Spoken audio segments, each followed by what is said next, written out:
Welcome to YxYA Radio. My name's Dan Watson, and Benito is over there. How you doing, boy? Yes, doing good, bro. How we doing today? Yeah, nice, mate. Chilling. Nice. And Mr. London himself, Johan Shaw. How's it? Yeah. To South Africa, no, nice. How's it? Yeah, it's good. You had a good week, boys? Yeah, it's been nice, man. nice. What's new? What is new? Sounds so interesting. So let's let me introduce our guest. Oh, I'm excited for this one. Yeah, This is same. gonna get real. It's gonna get deep. gonna be Ladies and good. gentlemen, give it up for Karl Lokko. Sir, it is a sick name. Lokko. How are you, man? I'm good, man. No Yeah? complaints, yeah, man. Good. Listen, so where are you from? That's In- where am I from? in London? In London, South London. But no, okay. Because people ask you where you from. Yeah. How do you see that? Do you know what it is? No, I don't think they have enough like the right boxes on the forms to start with, you know. But yeah, I'm from. You're from South London. South Whereabouts London. South London? I'm Brixton. Brixton. Yeah. Okay. Born and raised? Born and raised. Nice, man. Come on. Nice. How's it like growing up in Brixton? Wow. Depends from what angle. How's it for you? How's it for It's a me? good angle. I've seen different angles, so Yeah. I would say overall it was good.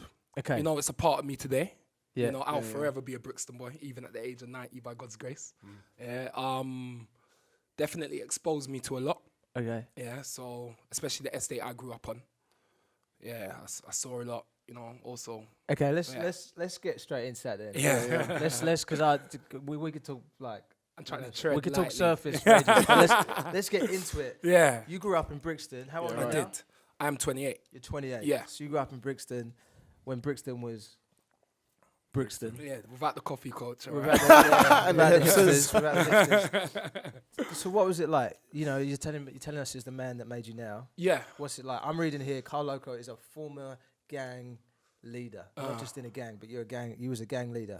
What was that like?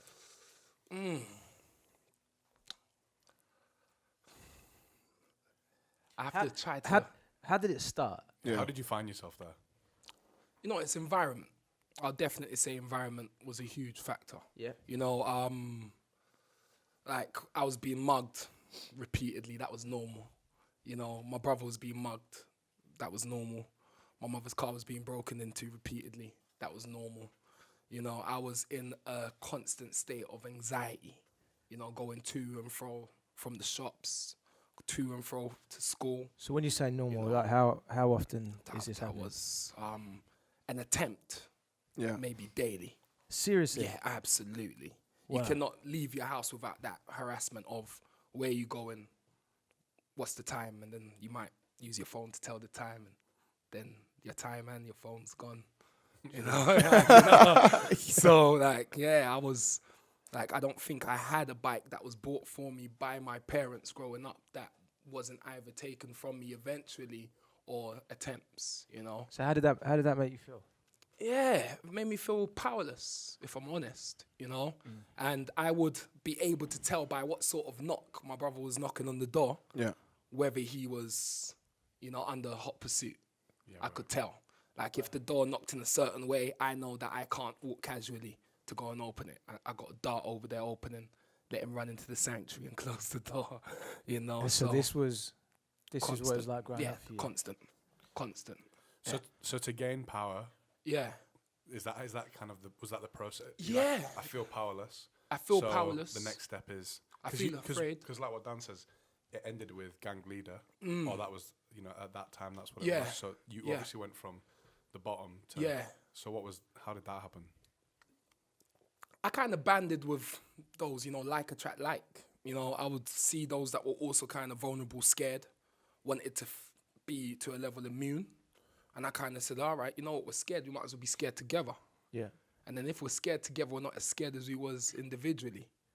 And then now, the fact that we're together, maybe we can scare them so they don't scare us. Right.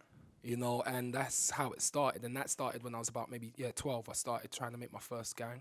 At 12 or At year 12. No, at 12. At At 12, 12, yeah. at 12. You know, so I was like, what, it's that year 7? Feels like another life. Yeah, wow. Yeah. So I started young. kind of flirting with the idea then. Year 8, I'll say year 7 summertime. You know, a lot happens in those 6 weeks holidays Yeah, back yeah. then. You know, I kind of made up my mind up, you know, and I started my first gang. And it was only 3 of us. It was a friend of mine who was then called Merks. I was then called Addict, and mind you, I wasn't addicted to anything then. And then the next friend of mine was called Drowsy, and it was MAD. That was the Okay, so you got this gang. yeah. What do you do in a gang? You know, initially we're just loitering and pretending and just enjoying the immediate benefits of belonging. Yeah. You know, so now we are like, this is our outfit. We feel like we have something that is ours, you know, and something that kind of adds to us and has given us a level of identity. So immediately we felt the benefits of it. And then I started to get ambitious. And I'm like, at the moment, this acronym's kind of closed it to just a 3-member thing. Yeah. But I kind of saw power there in numbers, strength in numbers, you know. So I said, we have to open this somehow. So Change into madness. Yeah. Oh, wow, there we go. Just got to find some people. Come on. So where did you find these people? Do you know what? School was a pool for them. In my community, you know. So initially, I actually did it. This was my process. So I no did it one at recruited school. you? No. You just started this for I yourself? started it by myself, you know. Of course, with everything that's happening, Entrepreneur. everything that's happening in London at the moment, with Yeah. the deaths that's happening in our city, Yeah. you know, I think at the moment people and on social media, everyone's saying that it's influenced by drill music, which is kind of like a gangster rap type of music. Yeah. Someone who's grown up in that environment, what do you think? Do you think that drill music is the sole answer, or you reckon there's more reasons behind it? It's multi-dimensional. Yeah. So there's no such thing as, this is what's creating it. For me personally, Yeah. The gang culture is a byproduct of a broken society. Yeah. You know, so it's not actually the manufacturing of any kind of direct thing. You know, it's more the shortcomings in society then give way for those to feel excluded or exclusive. You know, and then they band together.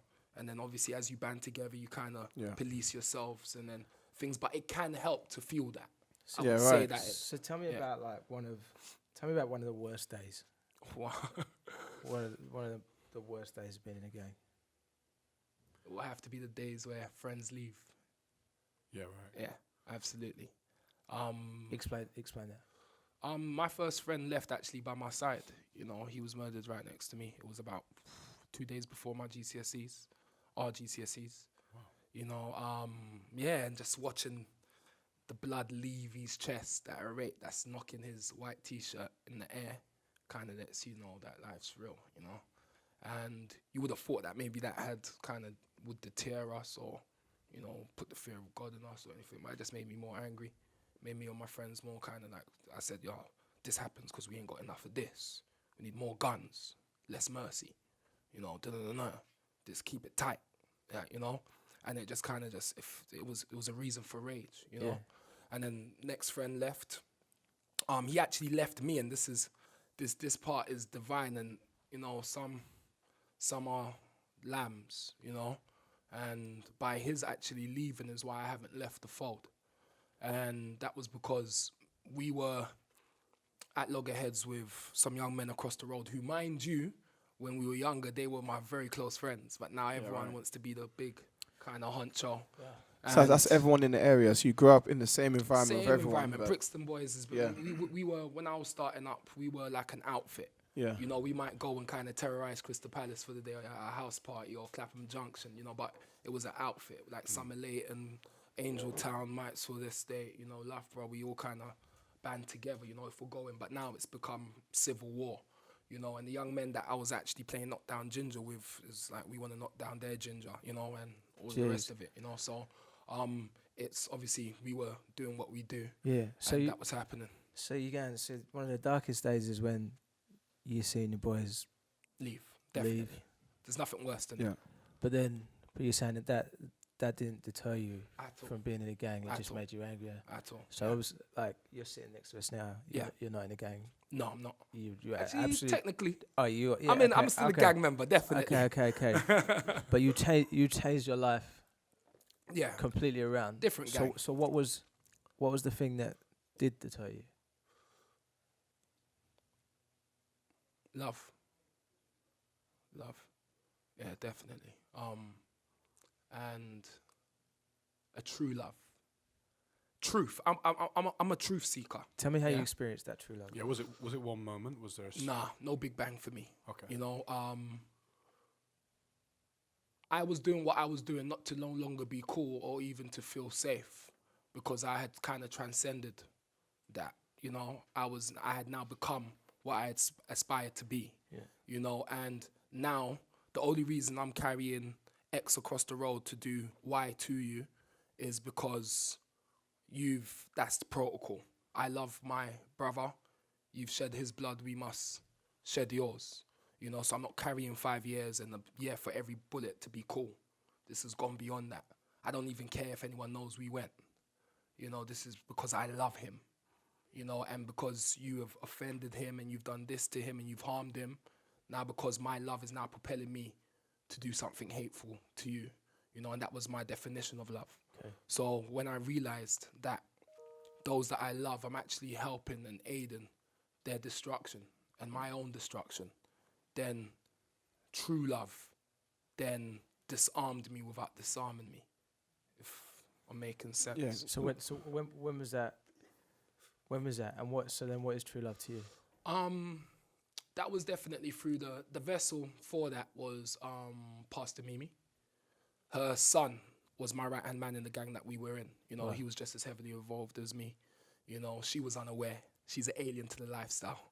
You know, she moved from Ghana into the country, actually seeking asylum with her father. Like when she was a teenager, she had been exposed to no levels of gangsterism. She was unaware that inside the doghouse we had like semi-automatics and, you know, like she was just oblivious, you know, but she obviously knew that the son she had kind of raised weren't the one that was, you know, in front of her, you know. Yeah. So she wanted to reach him, but she kind of thought it was really petty stuff, like stealing phones and the rest of it. But we had graduated and, you know, left that a long time ago. So, yeah, she just basically wanted to save him. That mother-son dynamic, weren't able to reach him. So then she thought, you know what, if she's able to reach one of his friends, then possibly it can cross-pollinate, you know, and that's exactly what happened, you know, and I was that friend that she reached, that it was then able to cross-pollinate. When you say reach, was that the moment that you became a... No moments. No moments for me. A journey. It's journey. absolutely journey. I don't know.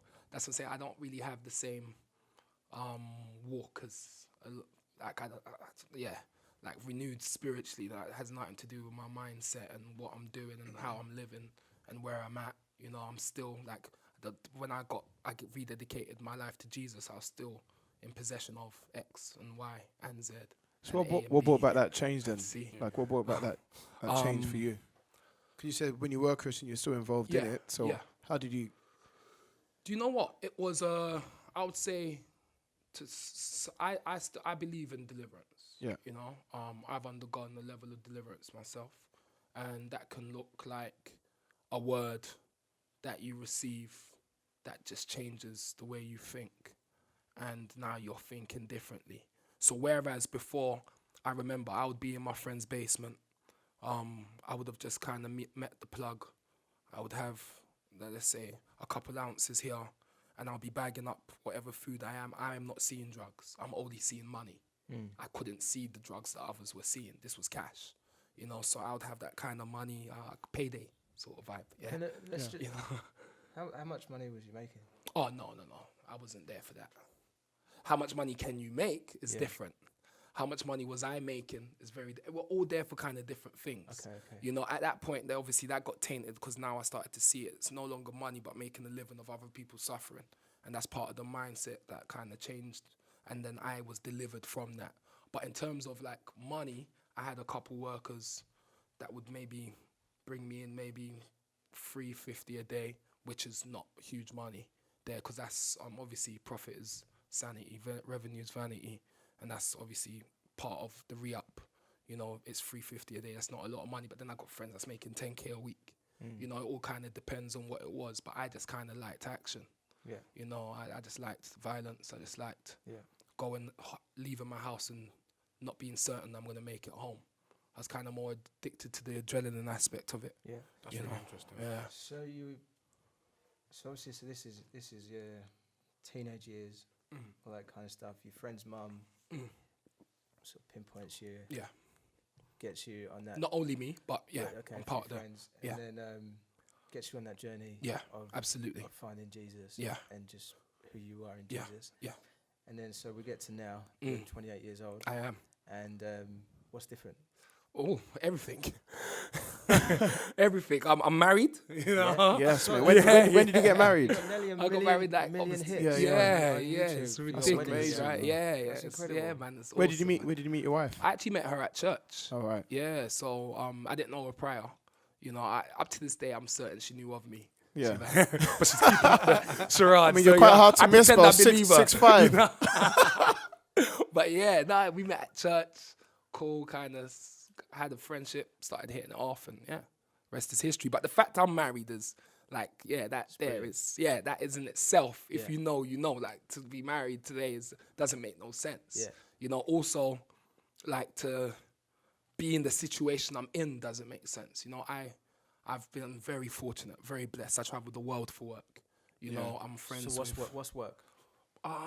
Work is global activism, whether it be with an indigenous tribe in the northern region of Australia and kind of just sharing with them and trying to do mediation over there to being with the Kings in Atlanta and just kind of discussing like social, political issues or being... Love how you saying that so casually. Yeah, I know. It's like that's Like, that's that a is casual just- thing that you do. How did yeah, you it's actually? ridiculous. Because you know that you worked with Richard Branson. And Yeah. you partnered with him. What was that about? How did you meet him? So like this one What I'm was saying, it's that? like it's ridiculous because I unveil usually a year after.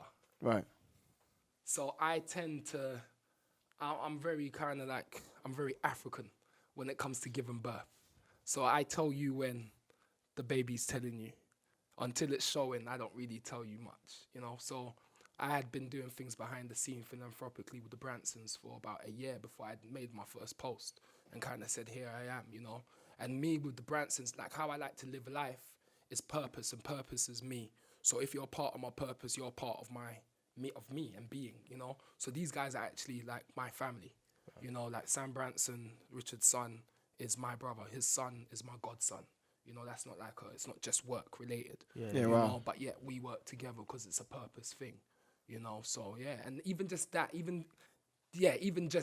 I wouldn't have been friends with those that was from my situation. I don't know, 3 miles that direction, let alone, you know, 100 miles culturally, financially, you know, situation. You know, like it's just for me, it's just ridiculous. It's interesting that the values that you talk about, excuse me, that you had when you were part of the gang, the dynamics seem to be It's the same. almost similar. Yeah. It's interesting that you say that you were on a journey because, and there wasn't a moment where you were this person and now you're this person. Yeah. It feels like you say, it's a journey. You're the same, almost the same person, but just you know you're outworking it different. You're, you know, obviously a lot's changed, but it's kind of I'm still this, but I'm just doing it different. No, I'm glad that come across. You got it. Yeah. What about what's the kickback from like your boys? That were your boys? Are they still where you used to be, or have they moved with you? Have they journeyed with you, or Do you know, can you still rock around Brixton? Can you? Yeah, I listen, God is an architect. Yeah, and when I first actually encountered him and his reality and wanted to pursue that, I was at the top of my game. So it took about 2 years for people to actually believe me. Yeah. So I'd still kind of walk down the street and kind of carry the same sort of gravity as I did maybe, and I wasn't active at all. You know, I know the last time I've been, and I was just very inactive. You know, but they kind of saw me in a certain way. So then that carried on. Then a friend of mine that's also in the public, he was actually Muslim at the time, and he was still very much active and kind of controlled the area in a certain way. I won't say his name because it's not necessary, but if you know, then you know. He was active, so then he was able to then, they were like, oh, that's so-and-so's best friend. So still in the area, it's kind of like vicariously, you know, it's like, I'm still cool. Yeah. And then for everything else, there was just abundant grace. Yeah. And then I would just kind of tell people I love them. They didn't know how to kind of operate because that's not a part of the script. The young men I was even talking about that were from across the road who actually started and were now enemies. Yeah. They discharged at me outside my pastor's house, you know. Bullet went through her front door, you know, just missed me, you know. And like the next day I go to find them and tell them, nah, it's no problem and I love you, you know. Devil's a liar, and they would be so confused. But just by doing that, it kind of turned it from more fear thing to respect. Yeah. So in Brixton, I'm respected. I'm not feared no more. And then I remember, just as a social experiment, I had ridiculously long chains that go to my crotch, with some sort of ridiculous pendant at the end of it, we just did it that long back then, just to kind of say that you could do that and it'll come off. Forget popping the chain. It's kind of more like a statement. You can't take this from me. And I remember I had it part there and I wasn't wearing it really. And I just kind of put it on as a social experiment to see what will happen. Whether it's smart or not, I don't know. But hey, I did it. And I walked down Brixton with the very same chain on. And just out of respect, no one took it. And that's for me, showed me that, wow, this thing, fear, you have to constantly work at that, generate that. You have to be a certain way to maintain that. But respect, even if I was feeble or I wasn't able to protect myself, it kind of made me immune. So yeah, it's crazy. It's crazy that in that environment you've always had to test that water. So go back to when you were a kid before you was 12. Yeah. You would leave like you said right at the beginning, you would leave your house and you wouldn't know if you were going to lose your phone or your watch or whatever. And then years later, you've gone through the whole gang thing. Yeah. And then you've gone through a journey. Yeah. And then you're like, oh, social experiment. Yeah. I'm gonna leave my house today with this. And Yeah. that's it's crazy. Yeah. Crazy. If you don't test it, you don't know it works. Yeah, right. Even there's a signboard that was quite notorious in my area that had at least 9 different holes in it from different kind of firearms. And allegedly people go there to test the firearm, whether it works. Because if you don't test it, then you don't know that it is live. So all the stuff that's happening in London currently, the shootings, the stabbings, young people in gangs. Yeah. For young people that feel like this is the only way, because you highlighted one thing, or a couple of things really. You said one word, environment. Yeah. When young people see that maybe their estate or their school or that whatever is going on in their environment is the only way, what do you think for them is the answer? What do you think for them can help them? I would definitely say that intervention should be bespoke. It's not one kind of size fits all. Yeah. Because everyone's as I said, everyone's different. For some people, their connection was purely kind of monetary. They wanted to make it make sense. Me, I was there mainly for the lifestyle. I just wanted kind of a stage to, exercise certain things. So, but overall, I would say that you can change your mind no matter what environment you're in. So personally, if we can connect with them and show them something different and they're able to actually see it, not hear it. There's a big difference between seeing and hearing it. Yeah. And my pastor's pitch to me actually initially was, you are more than a gang member. Yeah. If you had told me, being a gang member is bad, that's not really gonna, I'm like, yeah, but it's life. Being a tobacco salesman is bad, but you do what you do to get by, But she was like, you are more than a gang member. So that kind of triggered my innate kind of ambition to want to rise, So I think just if you can connect with them on their level, speak their language, show them something that's quite real and change their mind, then you can make some traction. But it is a process.